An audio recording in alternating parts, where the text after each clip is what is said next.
Pembalasan istri miskin bab 2. Ara menjadi penulis novel.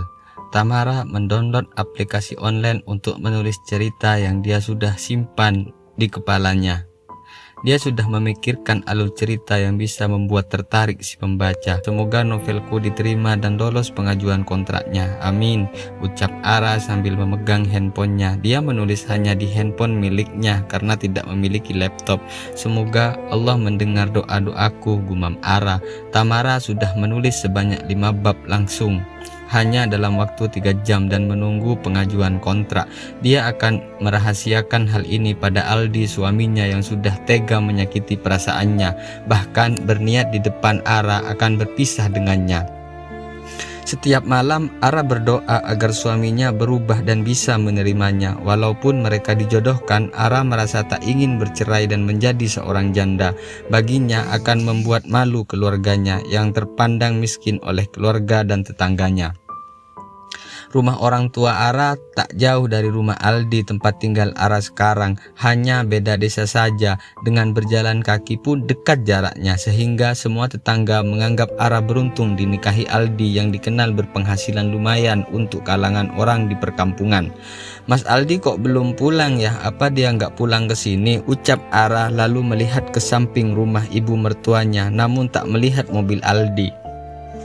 Aku bingung, kalau sampai Mas Aldi menceraikan aku dan mencari wanita lain, pasti ayah dan ibu yang menanggung malu. Tapi kalau aku sampai diduakan, aku juga tidak bisa tinggal diam, gumam Ara. Aku memang tak secantik wanita di luaran sana. Lihat saja baju-baju aku, sudah lusuh, model lama, wajah saja tidak terawat. Walaupun kata ibu aku cantik, wajahku juga nggak hitam, bisa dibilang putih. Hanya saja yang aku pakai bukan pakaian yang bagus, ucap Ara sambil ngaca di depan lemari. Ara menunggu Aldi sampai tertidur di sofa dekat pintu masuk. Aldi pulang sudah jam 11 malam. Saat dia masuk, Ara terbangun mendengar suara kakinya berjalan. Mas, kamu sudah pulang? Kamu dari mana mas? Kok baru pulang jam segini? Tanya Ara. Bukan urusanmu, jawab Aldi ketus. Mas, aku ini kan istrimu, masa aku tidak boleh tahu sih, ucap Ara. Dengar ya baik-baik, jangan kamu mengatur hidup aku. Harusnya kamu tidak menjadi istriku, harusnya Kinanti saat itu yang menjadi istriku, ucap Aldi. Aku tahu mas, aku ini berasal dari keluarga miskin, tapi kamu tidak seharusnya memperlakukan aku seperti itu. Kamu tahu kan, Kinanti itu yang meninggalkan kamu. Justru aku yang mau menutupi aib keluargamu, ucap Ara. Plak.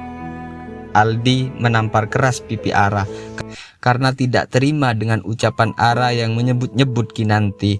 Mas, kamu keterlaluan, ucap Ara dengan mata berkaca-kaca. Jangan pernah kamu membandingkan Kinanti. Kinanti itu sangat mencintaiku, paham? Baginya kamu itu hanya debu yang kecil, ucap keras Aldi. Lalu Ara masuk ke kamarnya dan menangis di balik selimutnya. Aldi yang kesal tidur di kamar lainnya. Ibu, ayah, aku sangat tertekan di sini. Hiks. Ara menangis, tidak bisa berbuat apa-apa. Ting ting, handphone Ara berbunyi, notifikasi dari novelnya. Lalu Ara membuka, ternyata notifikasi lolos pengajuan kontraknya. Alhamdulillah, semoga ini awal yang baik, ucap Ara. Lalu Ara melihat tayangan novelnya. Dia tidak menyangka ternyata sudah hampir 2K pembaca, padahal baru 5 bab saja.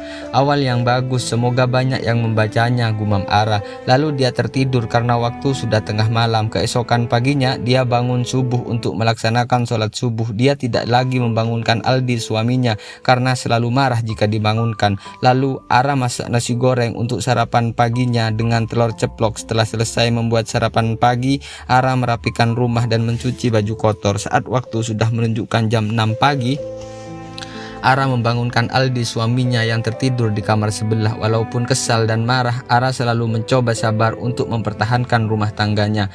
Mas, bangun, udah siang.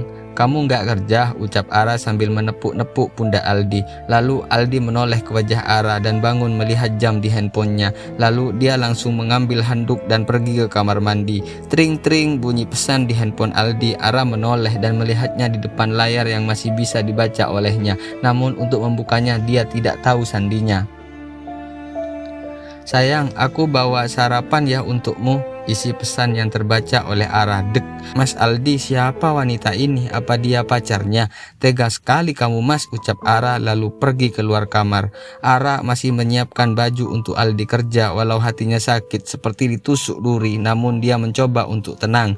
Lalu Ara menyantap sarapannya sendiri. Ketika Aldi keluar kamar sudah rapi dan dia membaca pesan di ponselnya. Dengan senyum-senyum sendiri membuat hati Ara semakin sakit karena tak dianggap olehnya. Jika nanti aku punya uang, aku tidak akan lagi Mas direndahkan oleh kamu dan keluargamu, batin Ara.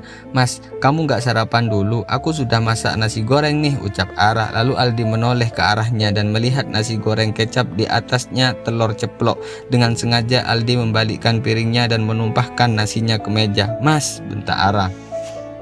Apa, mau marah? Makanan ini dibeli pakai uangku bukan? Jadi hak aku dong, mau aku apakan? Ini nasi pantasnya buat ayam saja, ucap Aldi dengan menyunggingkan senyuman. Keterlaluan kamu Mas, sama sekali tak menghargai aku. Sudah capek aku masak, kamu semena-mena, ucap Ara marah. Kenapa enggak terima? Sana pulang ke rumah orang tuamu yang miskin itu, yang makan saja bisa Senin Kamis, iya kan? Ucap Aldi meledek dan merendahkan Ara. Wajah Ara memerah menahan marah, namun dia harus sabar untuk saat ini. Dia sedang mencari waktu yang tepat untuk bangkit. Dasar istri lusuh, miskin, memalukan, ucap Aldi dengan hinaannya. Ara hanya diam saja, tak berani menjawab lagi. Dia takut akan ditampar lagi oleh Aldi karena sudah beberapa kali dia diperlakukan kasar. Namun karena kemiskinan keluarganya hingga dia hanya bisa bersabar. Aldi pergi tanpa permisi. Setelah Aldi berangkat kerja, Ara hendak belanja sayuran karena sayuran di rumah sudah habis. Saat membuka dompetnya, dia bingung, uangnya tinggal 200.000 saja. Ini baru pertengahan bulan. Uang belanja tinggal segini, harus hemat nih, gumam Ara. Lalu dia mengambil selembar 50 ribuan dan pergi ke warung sayuran dekat rumahnya. Saat sampai di warung Bu Romlah, ada banyak tetangganya yang sedang belanja, termasuk ibu mertuanya dan kakak iparnya. Tamara, mau belanja? Emang kamu punya uang? Ledek Alda, kakaknya Aldi. Neng Ara belanjanya kangkung sama tempe saja, tanya Bu Susi, tetangga dekat rumah. Iya Bu, jawab Ara malu sebenarnya, tapi dia tak ingin banyak bicara.